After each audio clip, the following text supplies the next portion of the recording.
पाकिस्तानच्या बलुचिस्तान प्रांतातील कशिश चौधरी यांनी इतिहास रचला आहे। कशिश पाकिस्तानच्या पहिल्या हिंदू महिला सहाय्यक आयुक्त बनल्या आहेत। बलुचिस्तान लोकसेवा आयोगाची कठीण परीक्षा उत्तीर्ण करून कशिश यांनी चगाई जिल्ह्यात सहाय्यक आयुक्त म्हणून नियुक्ती मिळवलेली आहे।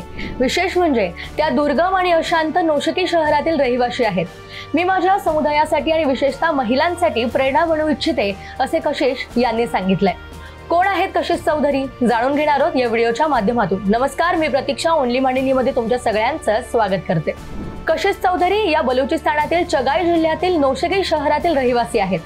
हिंदू अल्पसंख्याक समुदायातून येणाऱ्या कशिश यांनी आपल्या मेहनतीने आणि जिद्दीने बलुचिस्तान लोकसेवा आयोगाची परीक्षा यशस्वीपणे उत्तीर्ण केली।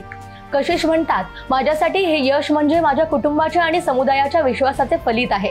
वयाच्या अवघ्या 25व्या वर्षी यांनी सहाय्यक आयुक्त पद मिळवून एक नवा आदर्श निर्माण केलाय। बलुचिस्तानमधील सध्याची परिस्थिती काय? बलुचिस्तान हा पाकिस्तानचा सर्वात मोठा परंतु कमी लोकसंख्या असलेला प्रांत आहे। येथे बंडखोरी, दहशतवाद आणि सामाजिक आर्थिक आव्हाने यामुळे परिस्थिती नेहमी तणावपूर्ण असते। येथील हिंदू सारख्या अल्पसंख्याक समुदायांना अनेक अडचणींचा सामना करावा लागतो। या परिस्थितीतही शिक्षण आणि मेहनत यश मिळवून देऊ शकतात, असे कशिश यांचे मत आहे।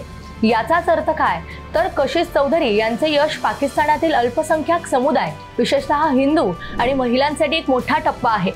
त्यांच्या यशामुळे इतर तरुणांना शिक्षण आणि मेहनतीद्वारे मोठे स्वप्न साकार करण्याची प्रेरणा मिळेल। मी माझ्या कामातून समाजात सकारात्मक बदल घडवू इच्छिते, असे कशिश यांनी ठामपणे सांगितले। बलुचिस्तान सारख्या अशांत भागात प्रशासकीय पदावर अल्पसंख्याक समुदायातील व्यक्तीची नियुक्ती समावेशकतेच्या दृष्टिकोनाने महत्त्वाची आहे। कशिश यांनी सहाय्यक आयुक्त म्हणून आपली जबाबदारी स्वीकारलेली आहे। यांच्या कामगिरीकडे आता सर्वांचंच लक्ष लागलंय। मला माझ्या कर्तव्याने नौशकी आणि बलुचिस्तानच्या लोकांना मदत करायची आहे, असे त्यांनी स्पष्ट केले। माहिती कशी वाटली कमेंट बॉक्समध्ये नक्की कळवा आणि माहिती आवडल्यास व्हिडिओला लाईक, चॅनलला सबस्क्राईब करायला विसरू नका।